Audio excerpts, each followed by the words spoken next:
My name's Rachel Phipps and this is my cookbook Student Eats, which has over 120 quick, easy, simple and delicious recipes for students.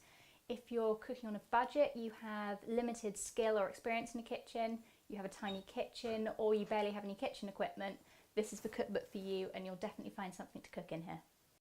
So next up from Student Eats, I'm going to be making the Israeli chopped mixed bean salad, which is something I like to make myself for a light lunch or as a spread of a couple of dishes when I've got friends over. So I've taken a 400-gram can of mixed beans and I've rinsed them just to take the gross stuff out of the can off, and I'm putting them in a bowl so I can mix in all the chopped veggies. So you want roughly a quarter of a cucumber, so I tend to measure that across.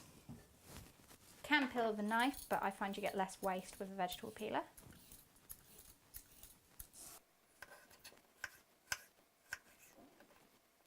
So I try and cut the vegetables kind of as small as possible because you want everything to be the same size as the beans so you don't get odd chunks of flavour in your salad and you just get all the nice taste together. I tend to take the tail off the spring onion, cut some of the soft bits off it, then you're good to go, but sometimes you get crispy bits around the outside, so I do peel around the edges, but it depends on how fresh your onions are.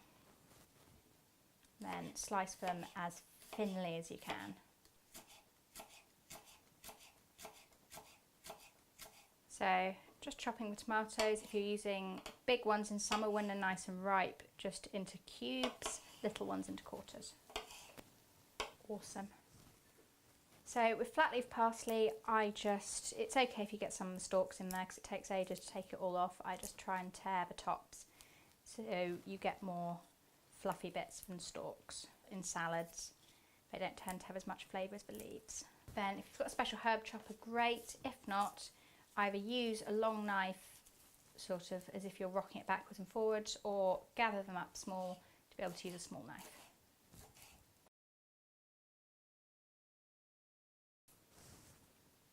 And then seasonings. So it's a teaspoon of lemon juice, but it's rough because you might want to add a bit more later on. So I tend to just, if you want to save bits of lemon in the fridge and use it for a few recipes, measure out a teaspoon. If not, I just go for a good squeeze on half a wedge. And then you want a good glug of extra virgin olive oil. Bit of salt and pepper, don't worry, you'll check the seasonings in a minute to see if it's how you like it. I always go for a bit more pepper than salt as a general rule. Give it all a good mix so everything's combined.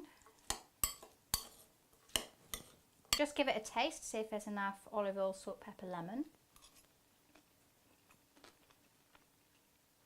So that needs a bit more salt, so if you want a bit more of a kick, you add more pepper. If you think it's a bit bland, you add a bit more salt. If you think it's a bit dry, you add olive oil, and if you think it needs a bit more freshness, you add more lemon. And then just into a serving bowl.